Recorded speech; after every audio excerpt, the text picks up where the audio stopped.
السلام علیکم ناظرین، میں محمد اسلم حسین سیاست کی خبروں میں آپ سب کا استقبال کرتا ہوں۔ آج 29 سپٹمبر 2025 ہے۔ اسلامک تاریخ کے حساب سے آج 6 ربیع ثانی 1447 ہجری ہے۔ پیش ہے آج کی کچھ اہم خبریں۔ BNSS 2023 کی دفعہ 163 کے تحت 24 سپٹمبر کو ہوئے تشدد کے بعد لداخ کے لیہ میں پابندیاں آج پیر کو بھی بدستور نافذ ہیں۔ ضلع میں 5 یا اس سے زیادہ افراد کا جمع ہونا ممنوع قرار دیا جا رہا ہے۔ پیشگی تحریری منظوری کے بغیر کوئی جلوس، ریلی یا مارچ نہیں کیا جا سکتا۔ لداخ کے لوگ مرکز کے زیر انتظام علاقے کو آئین کے 6 شیڈول میں شامل کرنے کا مطالبہ کر رہے ہیں۔ آئین کا 6 شیڈول آرٹیکل 244(2) اور 275(1) پر مشتمل ہے، جس میں لکھا ہے آسام، میگھالیہ، تریپورہ اور میزورم کی ریاستوں میں قبائلی علاقوں کی انتظامیہ سے متعلق دفعات ہے۔ تشدد کے سلسلے میں کل 44 افراد کو گرفتار کیا گیا ہے، جس کے نتیجے میں 4 افراد ہلاک ہوئے۔ آج کے اس خبرنامے کو جرمنٹائن ہاسپٹل کی جانب سے اسپانسر کیا جا رہا ہے۔ Germanten super speciality hospital, national award winner doctor Mir Jawad Zar Khan, German trained senior orthopaedic surgeon and director, ماہر ڈاکٹرز ڈاکٹر واصف اعظم اور doctor Bharavi Chanduri, senior cardiologist اور دیگر ڈاکٹرز ہر شعبے میں نمایاں خدمات انجام دے رہے ہیں۔ Advance cath lab, MRI، operation theatre, ICU، 2D، ultrasound جیسی سہولیات سے آراستہ کارپوریٹ لیول ہاسپٹل، واجبی فیس میں ہر مرض سے شفا یابی کے لیے Germanten super speciality hospital, Attapur. Delhi police نے آج پیر کو بتایا کہ operation cell south west district کی ایک ٹیم نے 2 غیر قانونی بنگلہ دیشی تارکین وطن کو حراست میں لیا ہے، جو پچھلے 2 سالوں سے بغیر دستاویزات کے ہندوستان میں رہ رہے تھے۔ دہلی حکام کے مطابق ملک بدری کا عمل تمام ضابطہ اخلاق کو مکمل کرنے کے بعد foreigners regional registration office Delhi کی مدد سے شروع کیا گیا ہے۔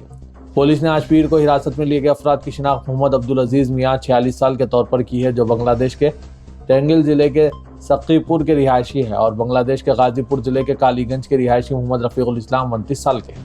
مشق کے دوران مہیپال پور کے علاقے میں رہائش کے خواہاں غیر قانونی بنگلہ دیشی تارکین وطن کے بارے میں خفیہ اطلاع موصول ہوئی۔ فوری طور پر کارروائی کرتے ہوئے ٹیم موقع پر پہنچی اور مخبر کی مدد سے 2 مشتبہ افراد کی شناخت کی اور ان سے مکمل تفتیش کی اور انہیں حراست میں لے لیا گیا۔ بہار میں SIR کی اپوزیشن کے ذریعے سخت مخالفت اور سیاسی و قانونی جنگ کے درمیان ایک سنسنی خیز رپورٹ کا انکشاف ہوا ہے کہ ریاست کے ڈھاکہ انتخابی حلقے کی ووٹر لسٹ سے تقریباً 80,000 مسلم ووٹرز کے ناموں کو غلط طریقے سے حذف کرنے کی بار بار کوشش کی گئی۔ سینئر ایڈوکیٹ پرشانت بھوشن نے اس سلسلے میں دی رپورٹرز کلیکٹیو کی تحقیقاتی رپورٹ شیئر کرتے ہوئے social media platform X پر لکھا ہے کہ BJP کے نام پر بہار کے ایک حلقے میں 80,000 مسلم ووٹروں کے نام کو حذف کرنے کی بار بار کوشش کی گئی۔ انہوں نے اس پر تنقید کرتے ہوئے کہا کہ یہی SIR کا اصل مقصد ہے۔ پرشانت بھوشن نے جو رپورٹ شیئر کی ہے، اس کے مطابق ان مسلم ووٹروں کو حذف کروانے کے لیے الیکشن کمیشن آف انڈیا کے ضلعی افسر اور بہار کے چیف الیکٹورل آفیسر کو باضابطہ تحریری درخواستیں دی گئی ہیں۔ کانپور میں ایک 46 سالہ شخص کو گرفتار کیا گیا ہے، جس پر الزام ہے کہ اس نے جمعے کی نماز کے فوراً بعد نمازیوں کے لیے اشتعال انگیز آڈیو کلپ چلانے کی کوشش کے ذریعے فرقے وارانہ ہم آہنگی کو خراب کرنے کی کوشش کی۔ پولیس نے آج یہ بات بتائی۔ Deputy commissioner of police east Satya Jeet Gupta نے بتایا کہ ریل بازار پولیس نے زبیر احمد خان عرف زبیر غازی 46 سالہ اور 20 سے 25 نامعلوم افراد کے خلاف FIR درج کی ہے۔ یہ شکایت سجاد گنج پولیس پوسٹ میں درج کی گئی ہے۔ مہاراشٹر بھر میں گزشتہ 24 گھنٹوں سے ہو رہی مسلسل بارش کی وجہ سے کم از کم 10 افراد ہلاک ہو گئے، جبکہ 15,000 سے زیادہ افراد کو محفوظ مقامات پر منتقل کیا گیا۔ محکمہ آفات سماوی اور دیگر عہدیداروں کے مطابق ناسک ضلع میں 4 افراد ہلاک ہو گئے، جبکہ دھارا شیوا اور اہلیہ نگر اضلاع میں مکان منہدم ہونے کی وجہ سے 4 افراد کی موت ہو گئی، جبکہ ایود محل میں ایک اور جالنا میں ایک شخص کے ہلاک ہونے کی اطلاع ہے۔ مراٹھواڑہ کے علاقے میں، جو کہ ریاست کا سب سے زیادہ متاثرہ علاقہ ہے، جیگواڑی ڈیم میں جو دریائے گوداوری پر بنایا گیا ہے، زبردست طغیانی آئی ہے، جس کی وجہ سے عہدیداروں نے اس کے تمام دروازے کھول دیے۔ ندی کا پانی رہائشی علاقوں میں داخل ہونے کی وجہ سے اورنگ آباد کے پٹھان علاقے میں سے 7,000 سے زائد افراد کو محفوظ مقام پر منتقل کیا گیا۔ ضلع کے ہرسل علاقے میں 196 ملی میٹر بارش ریکارڈ کی گئی ہے۔ جمعے کے روز آئلہ محمد کے نام پر احتجاج اور پولیس کے ساتھ جھڑپ کے بعد بریلی میں پکڑ دھکڑ تیز ہو گئی ہے۔ شہر میں انٹرنیٹ بند ہے، متاثرہ علاقوں میں بازار بھی بند ہے۔ فضا میں خوف و ہراس اور غم و غصہ ہے، لیکن معاملات زندگی بحال ہو رہی ہے۔ علاقہ پرامن نظر آ رہا ہے، مگر گرفتاریوں کا خوف اور کشیدگی پر غالب ہے۔ بطور خاص نبیر اعلیٰ حضرت اور اتحاد ملت کونسل کے صدر مولانا توقیر رضا کے حامیوں پر پولیس اور انتظامیہ شکنجہ کس رہی ہے۔ گزشتہ روز مولانا نے اپنے جس حامی کے ہوٹل میں قیام کیا تھا، انتظامیہ نے اتوار کو اسے سیل کر دیا۔ اب تک 51 افراد کو گرفتار کیا جا چکا ہے۔ مولانا توقیر رضا خان جنہیں گزشتہ روز گرفتار کیا گیا تھا، ان کی اور دیگر ملزمین کی جائیداد کی جانچ کی تیاریاں بھی شروع کر دی گئی ہے۔ شہر کے اسلامیہ انٹر کالج اور محلہ سوداگر ان کے آس پاس کے علاقوں میں خاص طور پر خوف و ہراس کا ماحول ہے۔ کرفیو نہ ہوتے ہوئے بھی کرفیو جیسا ماحول دیکھا جا رہا ہے۔ جماعت اسلامی ہند کے امیر سید سعادت اللہ حسینی نے بریلی میں معروف عالم دین مولانا توقیر رضا خان کی گرفتاری اور متعدد دیگر افراد کی پولیس حراست کو انتہائی تشویشناک قرار دیتے ہوئے کہا ہے کہ یہ قدم ملک کو فرقہ وارانہ سیاست اور نفرت پر مبنی طرز حکمرانی کی طرف ڈھکیلنے کی خطرناک علامت ہے۔ انہوں نے کہا کہ یہ سب ایک سادہ اور پرامن نعرہ آئی لو پروفٹ محمد صلی اللہ علیہ وسلم سے شروع ہوا، جو محض عقیدت اور محبت کے اظہار کا ذریعہ ہے، لیکن بدنیتی کے تحت اس نعرے کو عوامی نظم و ضبط کے لیے خطرہ قرار دے کر بے قصور افراد کے خلاف FIR درج کی جا رہی ہے اور ان کی اجتماعی گرفتاریاں عمل میں لائی گئی۔ سید سعادت اللہ حسینی نے اس عمل کو نہ صرف غیر منصفانہ قرار دیا بلکہ کہا کہ یہ ہندوستان کی تہذیبی روایت پر کھلا حملہ ہے۔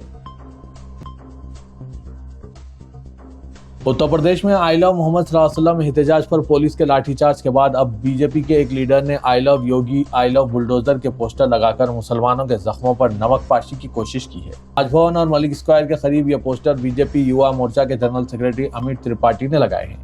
مقامی افراد نے پوسٹروں کو مسلمانوں کو مشتعل کرنے کی دانستہ کوشش قرار دیا۔ مقامی دکاندار محمد سلیم کے مطابق یہ صرف پوسٹر نہیں ہے، یہ براہ راست مسلمانوں کے لیے پیغام ہے، جو یہ کہہ رہے ہیں کہ بلڈوزر صرف ہم مسلمانوں کے لیے ہے۔ دوسری طرف امت ترپاٹھی کا کہنا ہے کہ اس میں کچھ غلط نہیں ہے، کیونکہ بلڈوزر بدعنوانوں اور قانون شکنی کرنے والوں کے خلاف کارروائی کی علامت ہے۔ جنوبی ہند کے معروف اداکار وجے نے 27 سپتمبر کو کروڑ میں اپنی پارٹی کی ریلی میں بھگدڑ میں جاں بحق ہونے والوں کے اہل خانہ کے لیے آج 20 لاکھ روپے اور زخمیوں کے لیے 2 لاکھ روپے معاوضے کا اعلان کیا۔ واضح ہے کہ بھگدڑ میں 39 افراد فوت ہوئے ہیں۔ انتظامیہ نے بھگدڑ کی وجہ سے ریلی میں وجے کے تاخیر سے پہنچنے کو بتایا کہ جبکہ TVK کی حادثہ کی غیر جانبدارانہ جانچ کے لیے ہائی کورٹ سے رجوع کیا ہے۔ وجے نے کہا جو نقصان ہوا ہے اس کے پیش نظر یہ رقم کچھ بھی نہیں ہے، اس کی تلافی نہیں کی جا سکتی، تاہم اس لمحے میں آپ کے ساتھ کھڑا ہونا اور آپ کا دکھ بانٹنا میرا فرض ہے۔ اتر پردیش میں آئی لو محمد صلی اللہ علیہ وسلم کے بینرز لہرانے اور بعد ازاں مسلم نوجوانوں کے خلاف پولیس کی کارروائی پر کشیدگی میں اضافہ ہوتا جا رہا ہے۔ بریلی میں تشدد اور لاٹھی چارج کے بعد غازی آباد پولیس نے اب بجرنگ دل کارکنوں کے دباؤ میں ایسے پوسٹرز ہٹا دیے ہیں۔ یہ واقعہ خدوائی نگر، آدرش نگر کالونی اور ملک نگر میں پیش آیا، جہاں آئی لو محمد صلی اللہ علیہ وسلم کے پوسٹر سڑکوں، مکانات کی ریلنگز پر لگائے گئے تھے۔ بجرنگ دل کے کارکنوں نے اس پر برہمی ظاہر کی اور ان بینروں کو فرقہ وارانہ ہم آہنگی کو درہم برہم کرنے کی سازش قرار دیا۔ بجرنگ دل لیڈر مدھور مہرا کی زیر قیادت کارکنوں نے شکایت درج کرائی اور سینئر پولیس عہدیداروں کے ساتھ متصادم ہوئے۔ انہوں نے ACP امت سکسینہ سے ملاقات کی اور انتباہ دیا کہ اگر وہ کارروائی کرنے میں ناکام رہے تو یہ لوگ خود پوسٹرز نکال دیں گے۔ اتر پردیش کے وزراء یوگی آدتیہ ناتھ نے خاص طور پر تہواروں کے سیزن میں امن درہم برہم کرنے کی کوشش کرنے والوں کو سخت وارننگ جاری کی۔ انہوں نے کہا کہ لا قانونیت کی کسی بھی حرکت کا ایسا نتیجہ نکلے گا جسے آنے والی نسلیں یاد رکھے گی۔ چیف منسٹر نے کہا کہ اگر تہواروں کے موسم میں شرارت کی کوشش ہوئی تو ایسی کوشش کرنے والوں کو اس کی ایسی قیمت چکانی پڑے گی کہ ان کی آنے والی نسلیں اسے یاد رکھے گی۔ انہوں نے یہ تک کہہ دیا کہ غزوہ ہند ہندوستان کی سرزمین پر نہیں ہوگا۔ تلنگانہ کے وزیر ریونت ریڈی نے عالمی معیار کے مطابق بھارت فیوچر سٹی کے حکومت کے عہد کا اعادہ کیا اور کہا کہ فیوچر سٹی عالمی سطح کے اداروں کا مرکز بن جائے گا۔ وزیر اعلیٰ نے آج مضافاتی علاقے کنڈکور منڈل کے میر خان پیٹ میں Bharat future city development authority دفتر کا سنگ بنیاد رکھا۔ انہوں نے بھارت فیوچر سٹی کی تعمیر کے لیے بھومی پوجا کی اور ریڈیل روڈ کی تعمیر کا بھی سنگ بنیاد رکھا۔ وزیر اعلیٰ نے اعلان کیا کہ بھارت فیوچر سٹی آئندہ 10 سالوں میں دنیا کی 500 فارچیون کمپنیوں کے مرکز میں تبدیل ہوگی۔ فیوچر سٹی دنیا بھر میں سرمایہ کاری کے بہتر موقعوں میں تبدیل ہو سکتی ہے اور عالمی معیار کی سہولتیں جیسے underground power network, skill university اور دیگر دستیاب رہیں گی۔ انہوں نے فیوچر سٹی کے خلاف بعض گوشوں کی مخالف مہم سے عوام کو باخبر کیا اور کہا کہ وہ سازش کا شکار نہ ہو۔ حکومت تلنگانہ نے پولیس شعبے سائبر سیکیورٹی بیورو کے لیے جن سافٹ ویئر اور ٹولز کی خریدی کو منظوری دی، ان میں اسرائیلی و امریکی کمپنیوں کے تیار کردہ اور زیر استعمال سافٹ ویئر شامل ہیں۔ حکومت نے سوشل میڈیا پر نگاہ رکھنے اور قابو پانے جس ٹیکنالوجی کے استعمال کا منصوبہ تیار کیا، اس کے مطابق سیلیبرائٹ کمپنی کے ٹولز کی خریدی کے لیے ٹینڈر جاری کیا، جو اسرائیلی کمپنی ہے، اور یہ سافٹ ویئر اسرائیل میں تیار کر کے شہریوں کے فون اور سوشل میڈیا پر نظر رکھنے کے علاوہ اگر کسی فون سے کوئی تفصیلات ڈیلیٹ کی جاتی ہے تو انہیں دوبارہ حاصل کرنے استعمال کیا جاتا ہے۔ اس اسرائیلی سافٹ ویئر کے ذریعے حکومت سے ریاست میں پولیس کو عصری آلات سے لیس کرنے کے اقدامات کیے جانے لگے ہیں۔ سابق میں تلنگانہ اور حیدرآباد پولیس کو خصوصی تربیت کے لیے اسرائیل روانہ کیا جانے لگا تھا اور پیشرو حکومت میں کسانوں کو زراعت میں عصری تبدیلیوں کے متعلق تربیت کے لیے روانہ کیا جاتا رہا، لیکن اب اسرائیلی آلات اور شہریوں کی شخصی آزادی کو سلب کرنے کے اقدامات کیے جانے لگے ہیں۔ محترمہ خالدہ پروین نے حکومت تلنگانہ سے اسرائیلی کمپنی کی آلات کی خریداری پر برہمی کا اظہار کر کے کہا کہ آخر حکومت کو کس بات کا خوف ہے کہ وہ اپنے ہی شہریوں کی جاسوسی کے لیے اسرائیلی آلات کا استعمال کرنے پر آمادہ ہو چکی ہے۔ الیکشن کمیشن آف انڈیا نے بہار اسمبلی انتخابات کے ساتھ جوبلی ہلز ضمنی چناؤ کی تیاریوں کا آغاز کر دیا۔ الیکشن کمیشن نے انتخابات کے لیے مبصرین کے ناموں کا اعلان کیا ہے۔ بہار اسمبلی انتخابات کے ساتھ جموں کشمیر، راجستھان، جھارکھنڈ، تلنگانہ، پنجاب، میزورم اور اڑیسہ کی جملہ 6 اسمبلی نشستوں پر ضمنی چناؤ کے انعقاد کا فیصلہ کیا گیا۔ الیکشن کمیشن نے آج جملہ 470 سینٹرل آبزرورز کا تقرر کیا ہے، جن میں 320 IAS، 60 IPS اور 90 عہدیداروں کا IRS، IRAS اور ICAS خدمات سے ہے۔ بتایا جاتا ہے کہ الیکشن کمیشن دسہرہ تہوار کے بعد بہار اسمبلی انتخابات اور جوبلی ہلز سمیت 7 اسمبلی حلقہ جات کے ضمنی چناؤ کا نوٹیفیکیشن جاری کرے گا۔ دوسری طرف تلنگانہ اسٹیٹ الیکٹورل آفیسر نے جوبلی ہلز میں فہرست رائے دہندگان کو خطیت دینے کا کام تیز کر دیا ہے۔ تلنگانہ کے وزیر اعلیٰ ریونت ریڈی نے اعلان کیا کہ موسیٰ ندی ترقیاتی پروجیکٹ سے متاثر ہونے والے تمام غریبوں کو رہائش کے متبادل انتظامات کیے جائیں اور ضرورت پڑنے پر ڈبل بیڈ روم مکانات فراہم کرنے کے لیے حکومت تیار ہے۔ وزیر اعلیٰ تلنگانہ ریونت ریڈی نے آج امبرپیٹ میں ترقی دیے گئے بتکما کنٹا ذخیرہ آب کا افتتاح کیا، جہاں بڑے پیمانے پر بتکما پروگرام کا اہتمام کیا گیا۔ چیف منسٹر نے حیدرآباد کے لیے تعمیر کیے جانے والے 39 سیوریج ٹریٹمنٹ پلانٹس کا سنگ بنیاد رکھا۔ امبرپیٹ میں واقع ذخیرہ آب بتکما کنٹا پر ناجائز قبضوں کو برخاست کرتے ہوئے ہائیڈرا میں ترقیاتی اور تزئینوں کے کام انجام دیے اور یہ جھیل انتہائی خوبصورتی کے ساتھ تیار کی گئی۔ بتکما کنٹا کی افتتاحی تقریب میں ریاستی وزراء پونم پربھاکر، جوپلی کرشنا راؤ، ڈی انوسویا ستائکا، سابق رکن راجیہ سبھا وی ہنمنت راؤ، رکن راجیہ سبھا انل کمار یادو، رکن اسمبلی وینکٹیش، میئر حیدرآباد وجے لکشمی اور دوسروں نے شرکت کی۔ اس موقع پر خطاب کرتے ہوئے چیف منسٹر نے کہا کہ موسیٰ ندی کے اطراف غیر مجاز قبضوں کی برخاستگی کے ذریعے اسے ترقی دی جائے گی اور متاثرہ غریبوں کو متبادل رہائشی انتظامات کیے جائیں گے۔ BRS کے کارگزار صدر KT راما راؤ نے کہا کہ کانگریس حکومت یہ سمجھ رہی ہے کہ تلنگانہ کے عوام جلد سب کچھ بھول جاتے ہیں۔ انہوں نے اعلان کیا کہ کانگریس ڈیبٹ کارڈ مہم کے ذریعے عوام کو اس پارٹی کے دھوکہ دہی والے وعدوں اور فریب یاد دلایا جائے گا۔ اتوار کو KT راما راؤ نے MLC شراون اور BRS کے اقلیتی قائدین کے ہمراہ جوبلی ہلز حلقے کے شیخ پیٹ اور سمتا کالونی میں دورہ کیا۔ انہوں نے گھر گھر جا کر عوام کو کانگریس ڈیبٹ کارڈ تقسیم کیا اور بتایا کہ کانگریس نے کس طرح عوام کو دھوکہ دیا۔ انہوں نے عوام سے اپیل کی کہ جوبلی ہلز ضمنی انتخاب میں کانگریس کو سخت جواب دیں اور اسے سبق سکھائیں۔ اس موقع پر مقامی عوام نے اپنی شکایت بیان کرتے ہوئے کہا کہ کانگریس کے برسر اقتدار آنے کے بعد صاف صفائی کی خدمات مفلوج ہو گئی، کچرے کے ڈھیر لگ گئے، گندے پانی کی نکاسی رک گئی، برقی کٹوتی سے تنگ آ کر گھروں میں ہیٹر خریدنا پڑ رہا ہے اور مجموعی طور پر عوام کو نظر انداز کیا جا رہا ہے۔ KTR نے عوام کی شکایت سن کر یقین دہانی کرائی کہ ان مسائل کو حکومت کے سامنے اٹھایا جائے گا۔